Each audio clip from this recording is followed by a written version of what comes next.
Gloire à Dieu. J'aimerais commencer par ce psaume 113. J'aime beaucoup ce psaume. Il commence par louer l'Éternel et il finit par louer l'Éternel. Et c'est ce que nous voulons faire ce matin. Nous voulons louer l'Éternel. Louer l'Éternel, serviteur de l'Éternel. Louer le nom de l'Éternel. Que le nom de l'Éternel soit béni dès maintenant et à jamais. Du lever du soleil jusqu'à son couchant, que le nom de l'Éternel soit célébré. L'Éternel est élevé au-dessus de toutes les nations, sa gloire est au-dessus des cieux. Qui est semblable à l'Éternel, notre Dieu? Il a sa demeure en haut, il abaisse les regards sur les cieux et sur la terre. De la poussière, il retire le peuple, du fumier, il relève l'indigent, pour les faire asseoir avec les grands de son peuple. Il donne une maison à celle qui était stérile, et il en fait une mère joyeuse au milieu de ses enfants. Louez l'Éternel. Amen.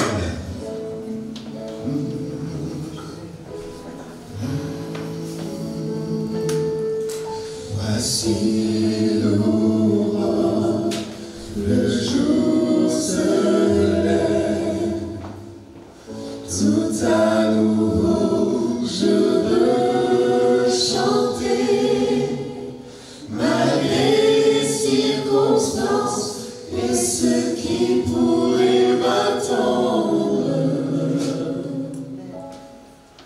Le soir encore, je te chanterai. Voici l'aurore, le jour se lève, tout à nouveau je veux chanter, malgré les circonstances et ce qui pourrait m'attendre. Le soir encore, je te chanterai. Oui, bénis l'Éternel, oh mon âme, et glorifie son nom. Chante plus que jamais, oh mon âme, je glorifierai ton nom.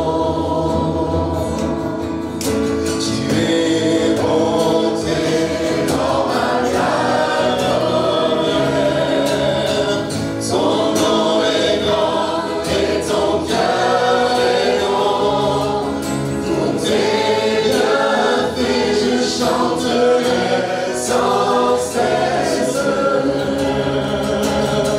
Sans nombre sont les raisons de mon cœur. Louez, bénis l'Éternel, oh mon âme, et glorifie son nom. Chante plus que jamais, oh mon âme, je glorifierai ton nom.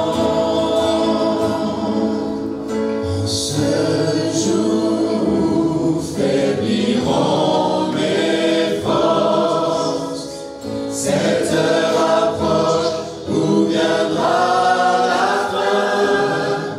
Alors mon âme chantera encore. Durant 1000 ans, prie éternellement. Oui, bénis l'Éternel, oh mon âme, et glorifie son nom. Chante plus que jamais, oh mon âme, je glorifierai ton nom. Oui, bénis l'Éternel, oh mon âme, et glorifie son nom. Chante plus que jamais.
Viens, ne tarde plus, et ce chant.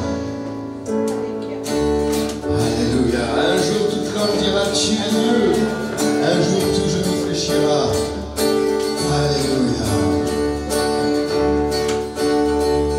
Viens, ne tarde plus, adore. Viens, ne tarde plus, donne de ton cœur.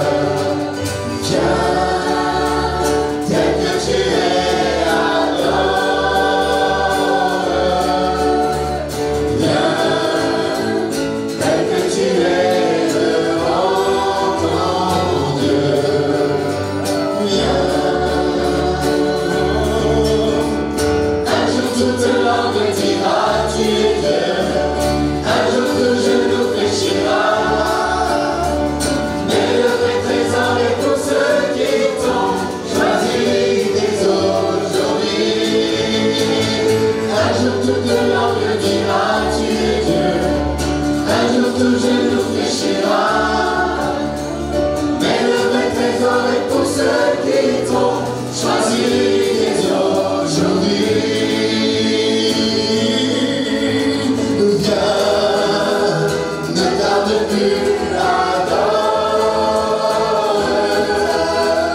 Viens, ne tarde plus, donne de ton cœur. Viens, tel que tu es, adore.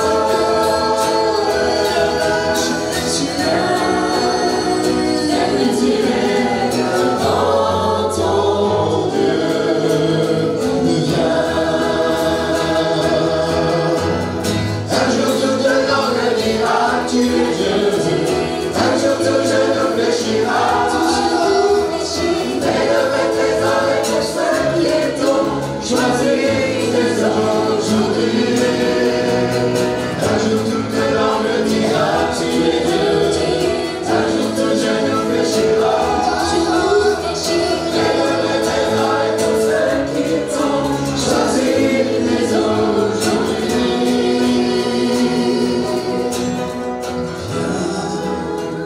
Ne tarde plus, adore. Ne tarde plus. Ne tarde plus, donne ton cœur. Viens, tel que tu es, adore.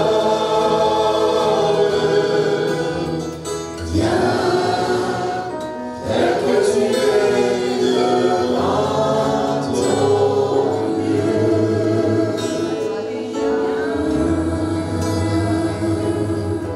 Alléluia. Que ton nom résonne en ce lieu. Nous voulons chanter notre Seigneur ce matin. Nous l'invoquons, nous le proclamons. Il est notre Dieu, notre Seigneur, le roi des rois.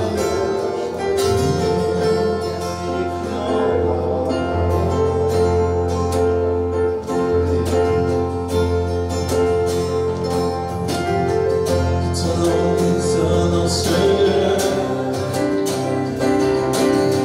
Que ton nom résonne en ce lieu. C'est notre désir, Seigneur. Que ton nom résonne en ce lieu. Tous ensemble.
ces lieux soient visités par ta sainte présence, que ces lieux soient balayés par le vent de ton esprit. Lève-toi de ton saint lieu et descends au milieu de nous. Pose sur nous des langues de feu. Laisse ton onction sur nous. Que ces lieux soient visités par ta sainte présence. Que tout ombre soit chassé par ta lumière éclairée. Dans ta main, tiens-nous cachés. Garde-nous auprès du rocher. Lorsque tu passeras parmi nous, que ta bonté soit proclamée. Que ces lieux soient visités par ta sainte présence. Nous pourrions tous nous lever. Que ces lieux soient visités par la chambre de ton esprit. Alléluia. Dans ta gloire. Viens maintenant. Unis-nous en cet instant. Que ta vie jaillisse en abondance. Nous allons voir ta puissance. Mon âme est rafraîchie quand ton onction m'envahit. Je suis restauré, guéri quand ton onction m'envahit. Mon âme est rafraîchie quand ton onction m'envahit. Je suis restauré, quand ton onction m'envahit. Mon âme est rafraîchie quand ton onction m'envahit. Je suis restauré, guéri quand ton onction m'envahit. Oui, Seigneur, nous pouvons dire ce matin, mon âme est rafraîchie. Gloire au Seigneur, alléluia. Nous sommes heureux de louer le Seigneur et nous le faisons de tout notre cœur. Bienvenue à tous ce matin. Je voudrais que nous partagions la parole du Seigneur avant d'aller plus loin dans ce moment de louange où nous aurons du temps après la méditation. Je voudrais que nous nous arrêtions sur une énigme de l'Écriture, si je peux dire ainsi. Nous allons parler de Melchisédek, et donc on va lire dans la Genèse au chapitre 14. Genèse, chapitre 14. Nous lisons à partir du verset 17. Après qu'Abraham fut revenu vainqueur de Kedorlaomer et des rois qui étaient avec lui, le roi de Sodome sortit à sa rencontre dans la vallée de Chavé, qui est la vallée du roi. Melchisédek roi de Salem, fit apporter du pain et du vin. Il était sacrificateur du Dieu Très-Haut.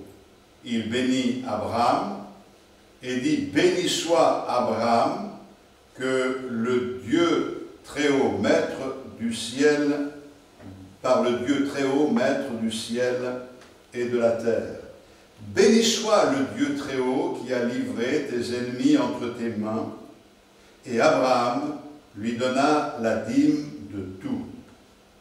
Le roi de Sodome dit à Abraham, « Donne-moi les personnes et prends pour toi les richesses. » Abraham répondit au roi de Sodome, « Je lève la main vers l'Éternel, le Dieu Très-Haut, maître du ciel et de la terre. Je ne prendrai rien de tout ce qui est à toi, pas même un fil, ni un cordon de soulier, afin que tu ne dises pas, j'ai enrichi Abraham, rien pour moi. Seulement, ce qu'ont mangé les jeunes gens et la part des hommes qui ont marché avec moi, Aner, Eshcol et Mamré, eux, ils prendront leur part. » Après ces événements, la parole de l'Éternel fut adressée à Abraham dans une vision, et il dit, « Abraham, ne crains point, je suis ton bouclier et ta récompense sera très grande. » Abraham répondit, « Seigneur éternel, que me donneras-tu? Je m'en vais sans enfant, et l'héritier de ma maison, c'est Eliezer de Damas. » Et Abraham dit, « Voici,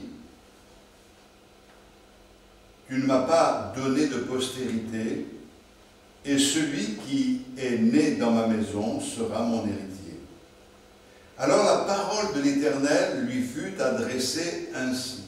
« Ce n'est pas lui qui sera ton héritier, mais c'est celui qui sortira de tes entrailles qui sera ton héritier. » Et après l'avoir conduit dehors, il dit, « Regarde vers le ciel et compte les étoiles, si tu peux les compter. » Et il lui dit, « Telle sera ta postérité. » Abraham eut confiance en l'Éternel, qui le lui imputa à justice. Amen. Voilà donc un texte de l'Écriture qui nous amène à réfléchir sur différentes choses et particulièrement de découvrir ce personnage de l'Écriture appelé Melchisédek. Melchisédek, on y revient dans quelques instants. Il est dit ceci, après qu'Abraham fut revenu vainqueur de Kedorlaomer et des rois qui étaient avec lui, le roi de Sodome sortit à sa rencontre dans la vallée de Chavé, qui est la vallée du roi. Après qu'Abraham fut revenu vainqueur. Il y a toujours un après. Et l'après, ici, est en relation avec la victoire qu'Abraham a remportée contre Kedorlaomer et les autres rois qui étaient associés à lui et qui avaient combattu contre le roi de Sodome et fait prisonnier son neveu Lot et toute sa famille. Abraham a remporté cette victoire pour venir délivrer son neveu. Il avait son neveu à cœur, il l'avait pris sous sa protection, et même si maintenant il s'était séparé pour les raisons que certainement vous connaissez, puisque la Bible nous dit que Abraham dit à Lot, si tu vas à droite, j'irai à gauche. Bien, Abraham se sent toujours responsable de son neveu. Le père de son neveu, c'est-à-dire le frère d'Abraham, était décédé et il l'avait pris sous son aile. Et il veut maintenant lui venir en aide, c'est ce qu'il fait, il va remporter une grande victoire. Au verset 14 du chapitre 14, dès qu'Abraham eut appris que son frère avait été fait prisonnier, il arma 318 de ses plus braves serviteurs nés dans sa maison, et il poursuivit les rois jusqu'à Dan. Alors bien sûr, quand il parle de son frère qui a été fait prisonnier, nous savons que c'est son frère, son neveu, de sa famille, on pourrait dire de sa famille, de sa tribu, c'est la même chose. Frères et sœurs, nous sommes frères les uns les autres, ça ne veut pas dire que nous sommes de la même famille, nous sommes frères et sœurs en Jésus-Christ, et nous sommes devenus une famille parce que nous avons un même Père. Notre Père, c'est notre Dieu dans le ciel qui nous a accordé cette nature nouvelle, faisant de nous des enfants de Dieu. Alors, je le dis quelquefois, il y a des personnes qui pensent que nous sommes tous enfants de Dieu, mais le Seigneur Jésus lui-même dit à ses contemporains que leur père c'est le diable. Donc on n'est pas tous enfants de Dieu. Nous sommes tous des créatures de Dieu, mais nous ne sommes pas tous enfants de Dieu. Enfants de Dieu, nous le devenons en acceptant la lumière, Jésus-Christ. À tous ceux qui l'ont reçu, à ceux qui croient dans son nom, elle leur a donné le pouvoir de devenir enfants de Dieu. Amen. Je pense que vous réalisez ce privilège qui est le vôtre, donc, ce matin. Donc, dans le verset que je viens de lire, Abraham apprend que Lot est en difficulté et il va combattre Kedorlaomer et tous les rois qui étaient avec lui. Pourtant, nous savons que Abraham est un homme de paix. Et d'ailleurs, c'est la seule fois dans les Écritures où Abraham est engagé dans une guerre. Vous avez remarqué que quand les bergers de Lot et ses bergers se sont disputés, il a dit on ne va pas faire la guerre, séparons-nous. Ce n'est pas quelqu'un qui, justement, est un violent dans le sens de vouloir par la force imposer quoi que ce soit. Il a fait la guerre dans cette circonstance particulière pour une seule raison. Cette raison, c'est de sauver Lot et de sauver ceux qui étaient avec Lot et en même temps, justement, de libérer tous ceux qui avaient été capturés par les ennemis. Et pour moi, c'est très intéressant ce texte parce que vous et moi sommes des hommes et des femmes de paix. Je ne sais pas si vous êtes comme moi, mais je n'aime pas les conflits, je n'aime pas me prendre la tête avec qui que ce soit. Quelquefois, on ne peut pas faire autrement de se prendre la tête, et ce n'est pas quelque chose qui est impossible. La Bible dit, si vous vous mettez en colère, ne péchez point, que le soleil ne se couche pas sur votre colère. Ça peut arriver que quelque chose se passe et une indignation peut entraîner une irritation, tout simplement parce que les choses ne vont pas dans le sens que Dieu a établi, comme Paul qui sentait en lui son esprit s'irriter en voyant l'idolâtrie, mais ce n'est pas une colère qui a pour but d'atteindre, de piquer, de faire du mal celui qui est en face de nous, mais c'est une colère qui est orientée vers l'état d'esprit, vers la mentalité, vers l'erreur, vers tout ce qui est ennemi de Dieu. Bon, ceci étant dit, nous sommes des hommes et des femmes de paix, plus ou moins, selon les caractères, mais sachons une chose, c'est que la grâce du Seigneur qui a fait de nous ses enfants change notre caractère et nous amène à être comme lui, doux et humble. Alors, quand on cherche les caractéristiques de la beauté, par exemple, ce qui fait le charme d'un homme, dit l'Écriture, c'est sa bonté. On ne parle pas de ses yeux, de sa chevelure ou autre chose, c'est sa bonté. Pour dire que ce qui caractérise la beauté de l'Église, c'est le produit de ce fruit que le Seigneur met en place dans notre cœur. Donc, il fait la guerre pour une raison, cette raison, c'est de sauver ceux qui ont été capturés. Nous sommes des hommes et des femmes de paix, et nous aussi, nous devons faire la guerre uniquement, non pas une guerre physique, une guerre orientée contre les hommes. Nous n'avons pas à lutter contre la chair et le sang, mais nous devons faire et engager une guerre spirituelle. Et cette guerre spirituelle, elle a pour but d'arracher aux griffes de l'adversaire toutes ces brebis que lui, en tant que lion dévorant, est venu enserrer pour les entraîner loin des vérités de la parole de Dieu. C'est notre combat. Et je suis convaincu que dans cette petite assemblée, certains ont engagé ce combat. Nous ne sommes pas là seulement pour chercher à sauver nos vies, sauf qui peut, mais nous avons à charge des âmes que nous aimons. Il y a nos familles, il y a nos enfants, il y a nos petits-enfants. Et nous sommes dans un combat. Seigneur, ne permets pas qu'ils se perdent. Nous combattons contre l'ennemi et qui, justement, est venu faire des ravages en les entraînant loin, loin des choses de Dieu. Oh frère, ils ne veulent rien entendre. Oh frère, si je parle du Seigneur, alors ils se mettent en colère. Il y a d'autres méthodes. Mets-toi à genoux.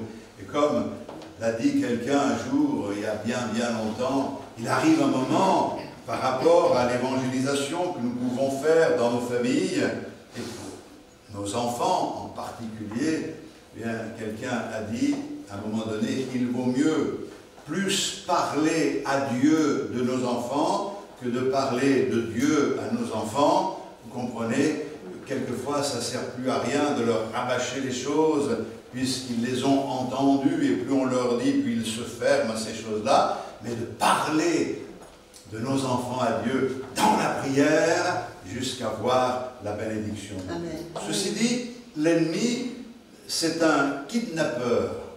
Il kidnappe les âmes, mais il vient aussi pour kidnapper notre joie, notre paix, notre sérénité. Il vient, il kidnappe même notre santé, il peut même nous priver de nos biens matériels. Et il tient ainsi des âmes dans la captivité. Mes frères et sœurs, si le diable vous a pris quelques biens matériels, ne vous inquiétez pas, tout l'or, tout l'argent appartiennent au Seigneur. Cependant, si le diable vous a kidnappé votre joie, votre enthousiasme, votre énergie pour les choses de Dieu, alors ne l'acceptez pas. Nous devons reprendre à l'ennemi de notre âme ce qu'il est venu nous voler. Après tout, c'est un voleur, c'est pas à lui. Rends-moi ce que Dieu m'a donné. Et je peux vous assurer que le Seigneur sera avec nous dans ce combat pour nous accorder sa bénédiction.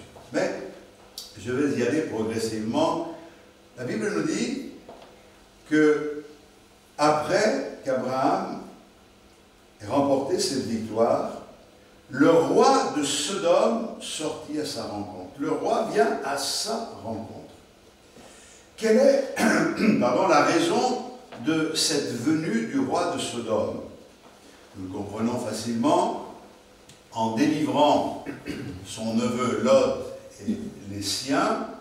Il a en même temps délivré le roi de Sodome qui était mal en point à cause des attaques de ces rois qui s'étaient unis dans le combat contre lui. Que représente le roi de Sodome?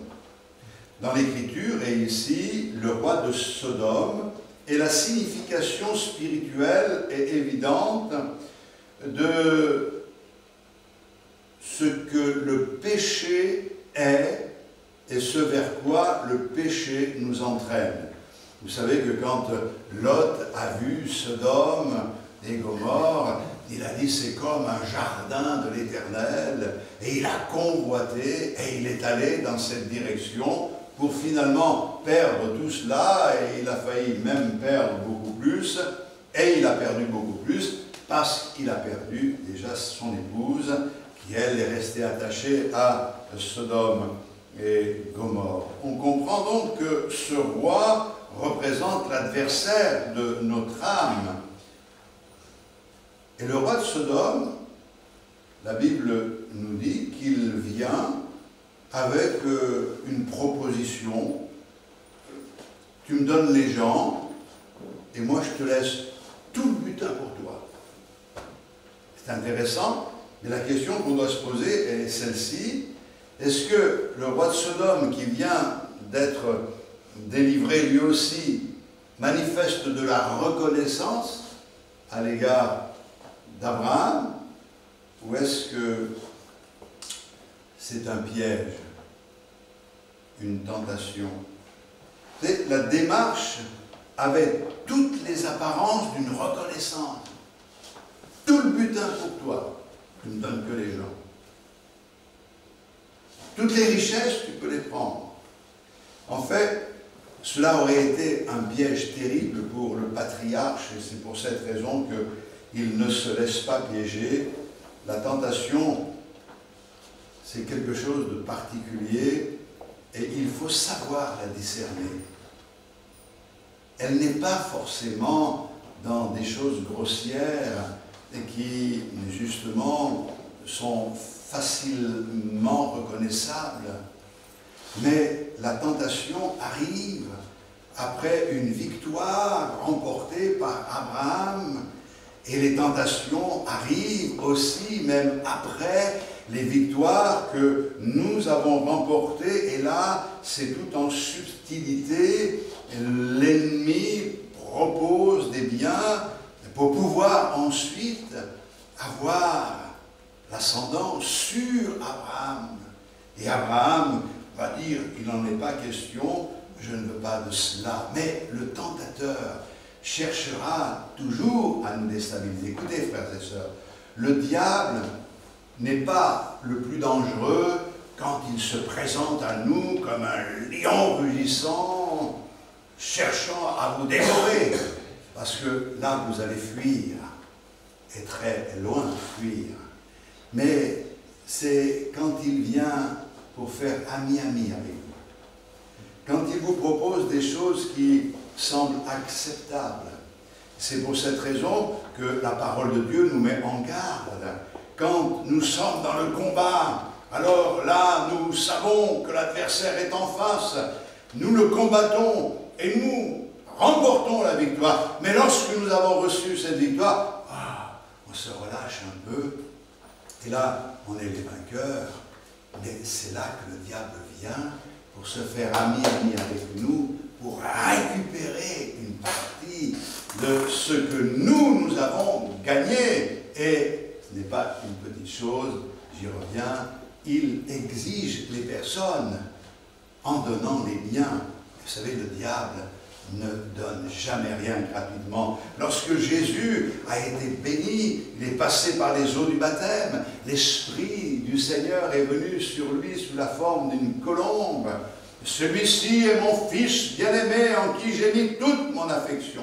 La Bible nous dit qu'il était rempli du Saint-Esprit, il a reçu une bénédiction extraordinaire, un témoignage formidable, et hop, l'Esprit pousse, l'entraîne dans le désert. Il sort d'un temps de 40 jours de jeûne, et le diable se présente pour le tenter, et il le fait d'une manière tellement diabolique, tellement perfide, que la tentation de Jésus-Christ dans le désert, c'est tout ce dont nous avons besoin de savoir concernant la tentation qui nous attend sur la route. Nous ne pouvons pas empêcher la tentation. Nous ne pouvons pas échapper à la tentation. Et comme disait un homme de Dieu, nous ne pouvons pas empêcher les oiseaux de voler au-dessus de notre tête. Cependant, nous pouvons les empêcher de faire leur nid dans nos cheveux. Et nous comprenons cette pensée qui est une image simplement que le diable peut nous tenter, et celui qui est avec nous est plus grand que celui qui est contre nous. Donc, le tentateur est dangereux. La Bible nous dit qu'il se déguise en ange de lumière, et c'est vrai que le tentateur face à Jésus dans le désert, après les 40 jours de jeûne et de prière, va lui dire « Je te donnerai toute la gloire de ces nations. Tout cela je te le donne si tu te prosternes et m'adores. Tu adoreras le Seigneur ton Dieu et tu le serviras lui seul. Alléluia. » Donc le tentateur qui se déguise, c'est vraiment un menteur, un tricheur, un voleur, et nous devons le savoir. Et il faut pas caresser le diable d'une certaine manière. Le diable, c'est le diable. Et le diable ne voudra jamais votre bien. Il ne cherchera jamais votre bonheur. Il ne vous entraînera jamais dans la bonne direction. C'est pour cette raison qu'il faut le laisser de côté. Et c'est là que nous devons réaliser la grâce que le Seigneur nous a accordée, de pouvoir être mis à part pour être des vainqueurs. Le diable cherchera à vous compromettre, à vous pervertir, à vous corrompre. Regardez ce qu'il dit ici au verset 21. « Donne-moi les personnes et prends pour toi les richesses. » Vous savez, le diable ne fera jamais de cadeau. Et s'il vous donne quelque chose, c'est justement pour agir sur vos pensées et vous amener à vous détourner des principes établis par le Seigneur. Il est intéressé par une chose, le diable, c'est les personnes. Et nous, nous sommes intéressés par les personnes. Et nous ne voulons pas les laisser entre les griffes de l'adversaire. Et nous ne voulons pas nous laisser piéger par l'adversaire. Nous voulons être libres de ces influences, car notre désir, c'est que nous et les nôtres, nous servions l'Éternel. Moi et ma maison, nous servirons l'Éternel. Alléluia. Et d'ailleurs, je crois qu'il y a un principe qu'il faut rattacher à cette proposition que fait le diable, et ça peut aider quelqu'un qui peut-être est à la croisée de chemin, qui a besoin de faire des choix. Ce n'est pas forcément le choix de la réussite, où là tu vas avoir plus de biens, plus d'argent, qui est la meilleure des choses. Fais ce que Dieu te demande, soumets-toi au Seigneur, car que sert-il à un homme de gagner tout le monde s'il perd son âme? Je crois que nous sommes, frères et sœurs, conscients de cela. J'ai vu des frères et sœurs dans ma vie de serviteurs de Dieu qui ont fait des choix à certains moments. Ils avaient la possibilité de plus gagner, de mieux vivre. Et on a été étonnés parce qu'ils ont tout refusé en bloc. Et vous savez quelle était la raison? La raison, c'est d'être disponible pour servir Dieu. Parce qu'en allant dans cette direction, ils allaient être pris davantage. Ils ne pouvaient plus venir au culte, ils ne pouvaient plus venir aux réunions. Et le problème, c'est qu'ils perdraient de la vitesse. Mais petit à petit, ils se refroidiraient. Alors ils ont pris la bonne décision. Et Dieu a pourvu miraculeusement dans leur vie, pendant que d'autres ont choisi. Parce qu'avec beaucoup d'enthousiasme, ils sont allés dans cette direction, de gagner plus, de gagner mieux. Alors je ne dis pas que ce n'est pas une bonne chose, pourvu que ça reste dans le cadre de la volonté de Dieu, de nous permettre d'être toujours disponibles pour le servir. Et le résultat pour ces personnes n'a pas été toujours bon. Alors, je reviens maintenant sur Melchisédek. Il faut qu'on en parle pendant quelques minutes. Et ce qui est intéressant, le verset 18, Melchisédek, roi de Salem, fit apporter du pain et du vin. Il était sacrificateur du Dieu très haut. Il bénit Abraham et dit, béni soit Abraham, que le Dieu très haut, maître du ciel, par le Dieu très haut, pardon, maître du ciel et de la terre. C'est intéressant parce que la Genèse nous parle de Melchisédek et on ne trouve Melchisédek que dans 3 versets de la Genèse. C'est la seule fois où il est mentionné dans l'Ancien Testament. Après, on n'en parle plus jamais. Quand on lit le Nouveau Testament, dans les évangiles, on ne parle pas de Melchisédek. Dans les épîtres de Paul, de Jacques, de Jude, on ne parle pas de Melchisédek. Il n'y a qu'un seul endroit où finalement on parle à nouveau de Melchisédek. Dans le Nouveau Testament, on retrouve Melchisédek dans l'épître aux Hébreux. Je dis épître aux Hébreux, j'ai parlé des épîtres de Paul parce qu'on ne sait pas qui est l'auteur de l'épître aux Hébreux. Et au chapitre 7, il en est question comme un personnage des plus importants.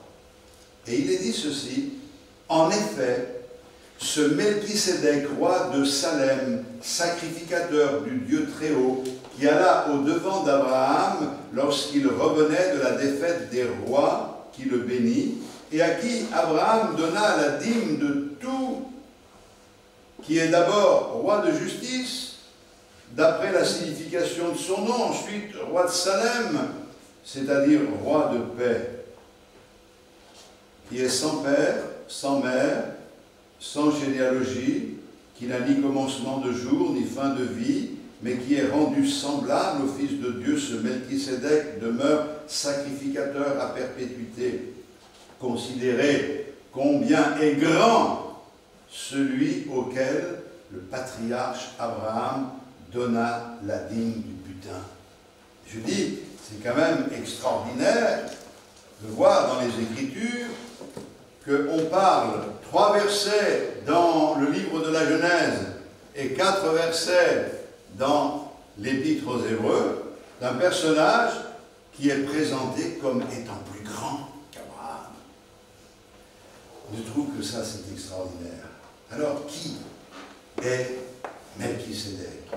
Plusieurs suggèrent qu'il s'agirait d'une Christophanie, c'est-à-dire la manifestation de Christ dans le livre de la Genèse. Mais je ne pense pas que ce soit vraiment comme ça qu'il faut le voir, puisque Dieu s'est fait homme en Jésus-Christ il y a 2000 ans et pas avant. Sinon, les choses auraient été différentes. Mais la Bible nous dit qu'il a été rendu, nous l'avons lu, semblable au Fils de Dieu. Qui veut dire que c'est une formule qui justifie une préfiguration de Christ. Ça veut dire que la manifestation de Melchisédek est un message annonçant qui sera Christ. Pouvoir déjà le reconnaître ici.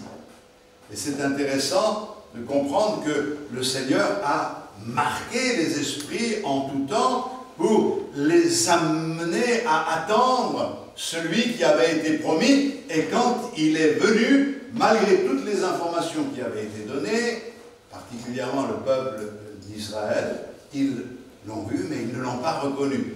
Ça ne veut pas dire tous, puisqu'il y a eu les 3000 à la Pentecôte, 5000, etc. Il y a eu un réveil parmi eux extraordinaire et nous croyons qu'il sera encore en place au moment du retour de Jésus-Christ, car Dieu agit dans les consciences aujourd'hui. La Bible nous dit que Melchisédek était roi de Salem, et Salem, c'était l'abrégé de Jérusalem. La ville de Jérusalem, ça veut dire paisible. Il était donc roi de paix. Notre Seigneur Jésus est un roi de paix. Et nous devrions être des princes de paix, puisque nous sommes enfants de roi. Et la paix, nous devrions la communiquer. quand vous entrez dans une maison, dites « La paix soit avec vous ». Il y a des personnes que j'ai connues, quand je les rencontrais, quand elles venaient à la maison, tout, c'est fini, il n'y avait plus de paix. Il y a des gens qui vous apportent le trouble. Nous voulons être des messagers de paix. Nous voulons communiquer quelque chose. Qu'on ne se souvienne pas de nous, ce n'est pas grave, mais que l'on se souvienne qu'il y a eu quelque chose qui s'est passé qui a rassuré, qui a porté la paix. Il était roi de justice.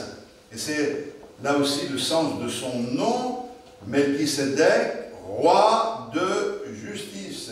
Jésus est venu pour satisfaire la justice divine. Il faut que nous accomplissions tout ce qui est juste. Voilà les paroles que Jésus a adressées à Jean-Baptiste, qui ne voulait pas le baptiser. Pourtant, le Seigneur était venu pour se faire baptiser par Jean-Baptiste. Il faut que nous accomplissions tout ce qui est juste, c'est-à-dire tout ce qui va dans le sens de croire dans le Seigneur et de faire la volonté du Seigneur. Nous devons accomplir la justice du Seigneur. Je crois que le Seigneur nous a justifiés par la croix, il nous a recréés justes pour que nous marchions en nouveauté de vie. Et puis, il est dit qu'il n'avait ni père ni mère, et si c'est écrit comme ça, c'est pour que nous comprenions qu'il n'avait ni commencement ni fin de vie. Donc les indications ne nous sont pas données pour que nous sachions une chose, c'est que Melchisédek est comme Jésus, il n'a ni commencement ni fin, notre Seigneur Jésus-Christ. Là, c'est peut-être un problème d'indication, mais pour pouvoir l'identifier à Christ, notre Seigneur est éternel. Jésus n'est pas apparu il y a 2000 ans dans une étable, mais avant qu'Abraham fut, je suis, dira-t-il.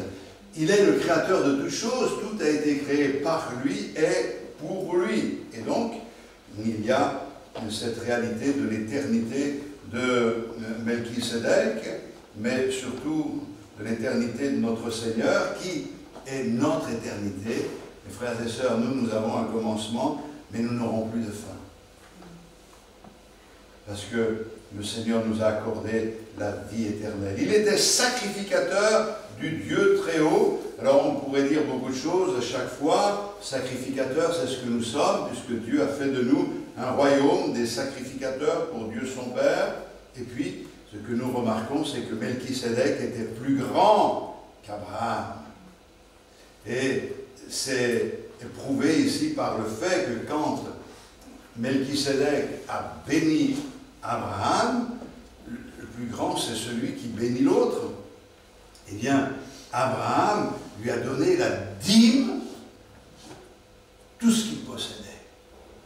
Et c'est intéressant de souligner ce détail dans l'Écriture, qui n'en est pas un, à savoir que bien des gens disent que quand il s'agit de la dîme et des offrandes, c'est la loi qui imposait ces choses, maintenant c'est pas comme ça que ça se passe. En réalité, ce que a fait Abraham n'est pas une loi, même si la loi dit de la donner, de participer à l'œuvre de Dieu. Je ne vais pas faire ici un discours sur l'offrande, faites comme le Seigneur mettra sur votre cœur, mais vous remarquerez qu'il a été béni et il reconnaît la grandeur de celui qui est en face de lui et il lui donne spontanément la dîme de tout ce qu'il possède. Il ne dit pas, tu vas attendre ma paye et je te donnerai la dîme de ma paye, je te donne la dîme de tout ce que je possède. Il y a quelque chose d'extraordinaire, c'est une marque de reconnaissance. C'est vrai qu'il ne savait pas comment faire, Abraham, pour honorer cette personne. Et il a trouvé que le meilleur moyen, c'était de faire de cette manière-là. Et la Bible nous dit que Melchisédek arrive avec du pain et du vin. C'est quand même étrange que dans la Genèse du temps d'Abraham, on trouve ce détail. Ce n'est pas un détail, ça a une importance très très grande. La signification, c'est que justement, il vient avec les symboles de ce que sera plus tard le sacrifice de Jésus-Christ à la croix du Calvaire et toutes les conséquences dans nos vies, comme s'il apportait ce message à Abraham. J'ai tout entre mes mains, tout est prévu pour le salut des hommes, et on va prendre ensemble le pain et le vin. Formidable qu'ils aient fait la Sainte Seine dans le livre de la Genèse. Nous la faisons en attendant le jour où Christ viendra nous chercher, et la Bible nous dit que nous prendrons la Sainte Seine dans le ciel avec le Seigneur. Alors, je crois que déjà les boulangers du ciel sont en train de travailler, et les œnologues aussi, pour que nous puissions, des milliers et des milliers, et des millions et des millions au pied du Seigneur, partager le pain et le vin. Il y a quelque chose qui m'importe ce matin, et je crois que c'est le cœur de mon message. C'est la rencontre providentielle. Il semblerait, dans le texte, qu'il y ait une sorte de concomitance entre la manifestation subite de Melchisédek et les avances du roi de Sodome et de Gomorrhe. Je ne sais pas si vous avez remarqué comme moi, mais peut-être qu'on pourrait relire, vous allez voir le texte. Après qu'Abraham fut revenu vainqueur de Kedorlaomer et des rois qui étaient avec lui, le roi de Sodome sortit à sa rencontre dans la vallée de Chavé, qui est la vallée du roi. D'accord? Melchisédek, roi de Salem, fit apporter du pain et du vin. Il était sacrificateur du Dieu Très-Haut. Il bénit Abraham et dit, béni soit Abraham, que le Dieu Très-Haut, maître du ciel et de la terre, te bénisse soit. Béni soit le Dieu Très-Haut, qui a livré tes ennemis entre tes mains. Et Abraham lui donna la dîme de tout. Et on y revient. Le roi de Sodome dit à Abraham. Alors, c'est quand même extraordinaire, je ne sais pas si vous avez cette même impression que moi, mais le roi de Sodome sort en premier pour rencontrer Abraham. Et puis, on a l'impression qu'il est mis là en stand-by. D'un coup, apparaît Melchisédek. Il vient avec le pain et le vin, il bénit Abraham, Abraham lui donne la dîme de tout ce qu'il possède. Il y a là quelque chose de fort qui se produit, et ensuite, on s'occupe du roi de Sodome. Il semble que Abraham et Melchisédek aient complètement ignoré le roi de Sodome. Là, imaginez que vous allez parler avec quelqu'un et que vous avez quelque chose à dire à ce quelqu'un, que cette personne vous ignore complètement, parce qu'il y a une autre personne qui arrive à ce moment-là, et elle va donner toute son attention à l'autre personne, et vous, vous attendez votre tour. Vous vous dites en vous-même, c'est quand même un peu... Hein, c'est exagéré, c'est un manque de respect. J'étais là le premier. Mais les premiers seront les derniers seront les premiers. Ne vous offusquez pas si ça arrive malheureusement. C'est comme ça que ça se passe. Vous voyez, quelquefois, les gens vous accueillent, mais ils voient quelqu'un qui a beaucoup plus d'importance que vous, et d'un coup, paf, vous laisse tomber. Ça, c'est pas bien grave, mais là, c'est pas ce qui se passe. Ce qui se passe ici, c'est que Abraham voit venir Melchisédek, et Melchisédek arrive au moment où le roi de Sodome vient pour lui faire une proposition. Et je suis convaincu d'une chose, que cette rencontre est une rencontre providentielle. Car cette rencontre de Melchisédek, c'est elle qui va déterminer la suite des événements et qui va donner à Abraham de réaliser que le plus important, ce ne sont pas les biens matériels, mais c'est de plaire à Dieu, de faire la volonté de Dieu. Il va tellement recevoir dans cet entretien, dans ce contact avec Melchisédek, que quand le roi de Sodome lui dit « Je te donne tous les biens », il dira « Moi, de ta part, je ne recevrai rien du tout, même pas un fil, même pas un cordon pour attacher mes chaussures. Je ne veux rien de toi pour que tu me dises un jour que tu m'as enrichi et avoir le dessus sur moi. Non, non, non, moi, je dépends de Dieu et uniquement de Dieu. » Qu'est-ce qui se passe ce matin? Nous savons que l'ennemi de notre âme se présente. Il cherche à nous détourner, il cherche à nous piéger de différentes manières, par toutes sortes de propositions.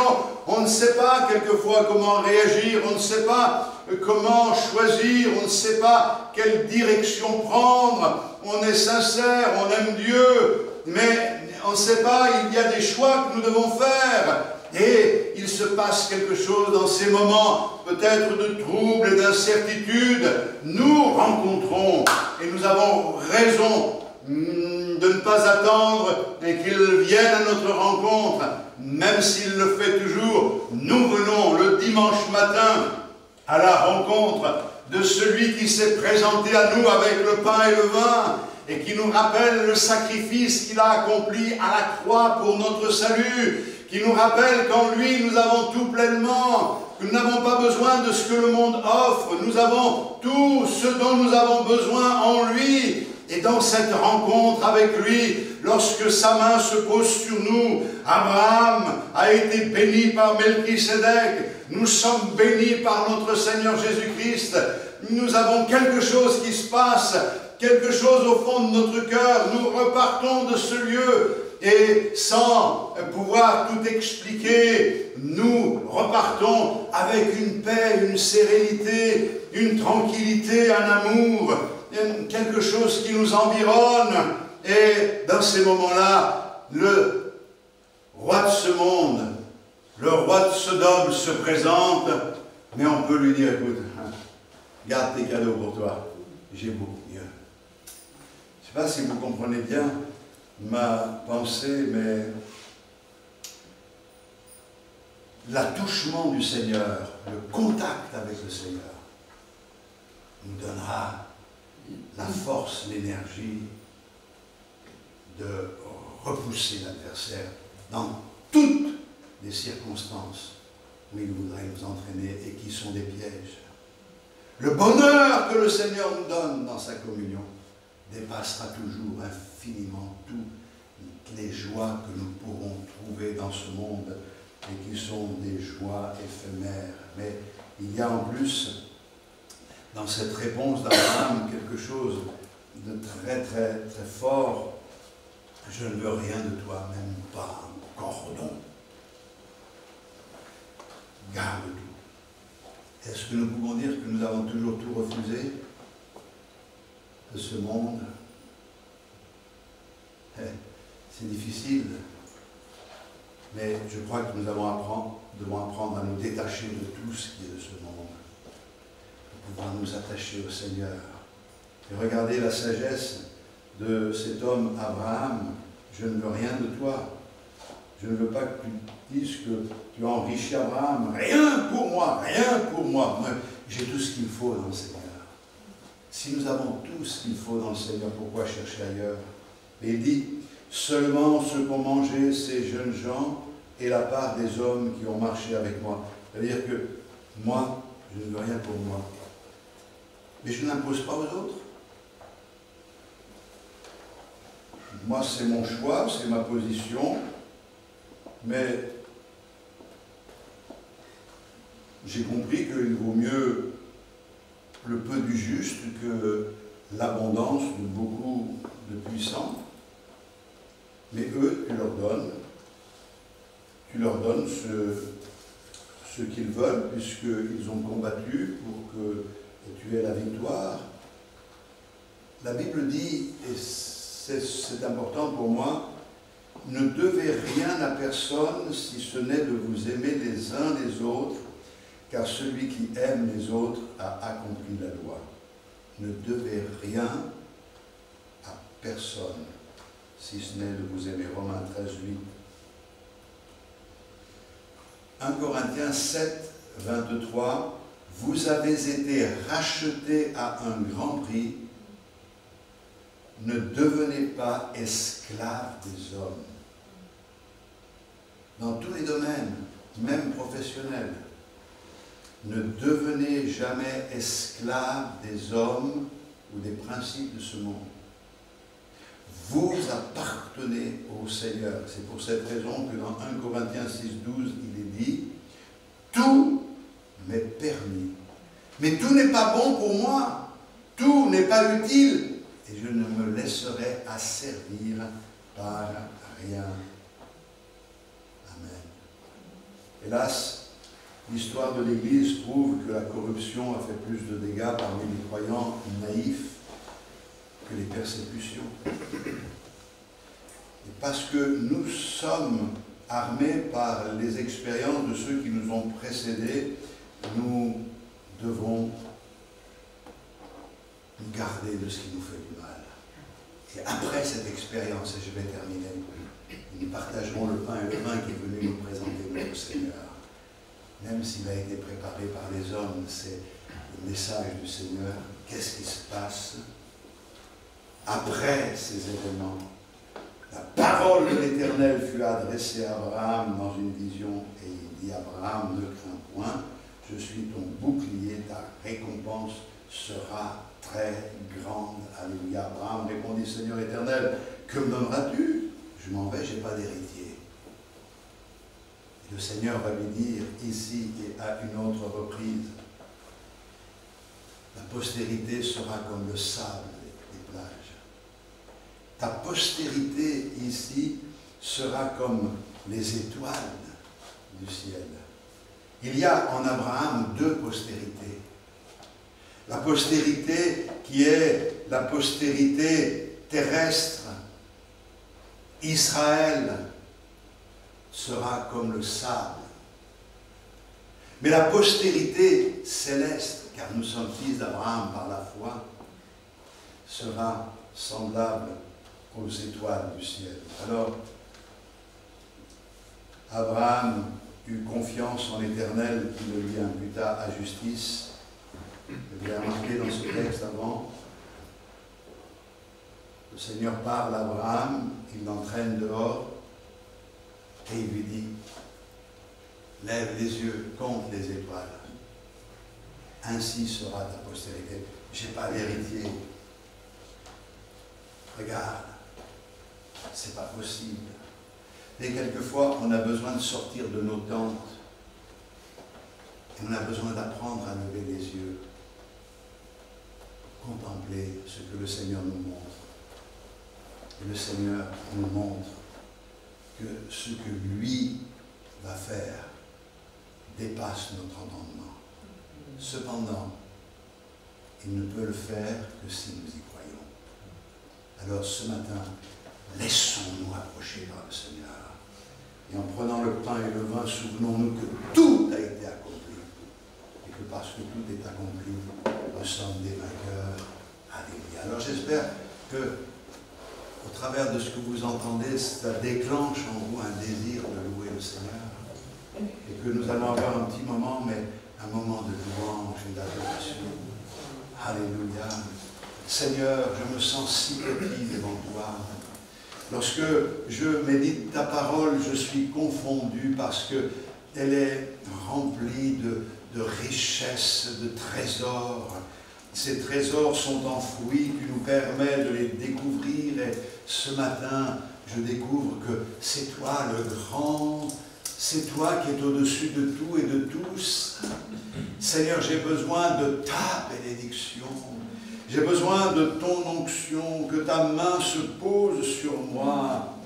Et en retour, je ne veux pas te donner une dîme. En retour, je veux te donner tout ce que j'ai. Ma vie t'appartient, Seigneur. Je veux livrer ma vie entre tes mains, et pour que tu te serves de moi et que tu accomplisses ton œuvre en moi et au travers de moi. Que tu bénisses mes enfants et leurs familles, et que tu bénisses tous les frères et sœurs et leurs familles, que tu bénisses Seigneur, tous ceux qui nous entourent, afin qu'un grand nombre soit attiré à toi et qu'un grand nombre soit sauvé. Nous sommes là ce matin pour te dire que tu es magnifique, Seigneur. Nous t'adorons de tout notre cœur et ta présence nous fait un bien immense. Alléluia. Sois béni de nos cœurs qui t'aiment. Alléluia. Sois loué, Seigneur. Gloire à ton nom. Gloire à ton nom, Seigneur. Alléluia. Alléluia. Alléluia, alléluia, alléluia. Dans la joie, quand le soleil m'inonde sur les monts, où ta présence abonde. Jésus, je te suivrai.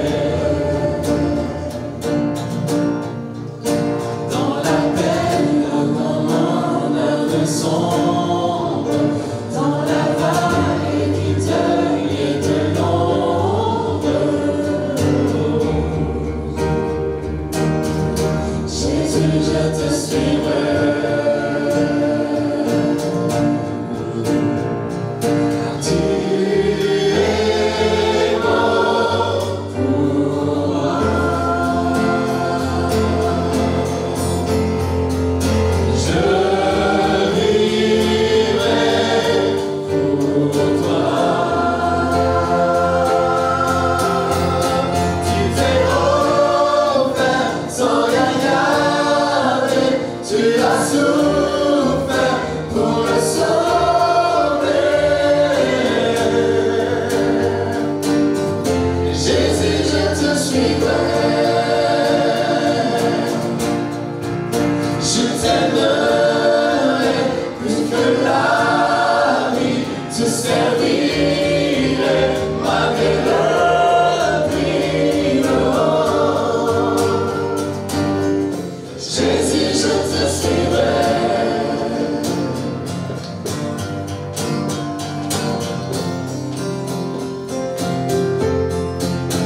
pour moi.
Tu as souffert.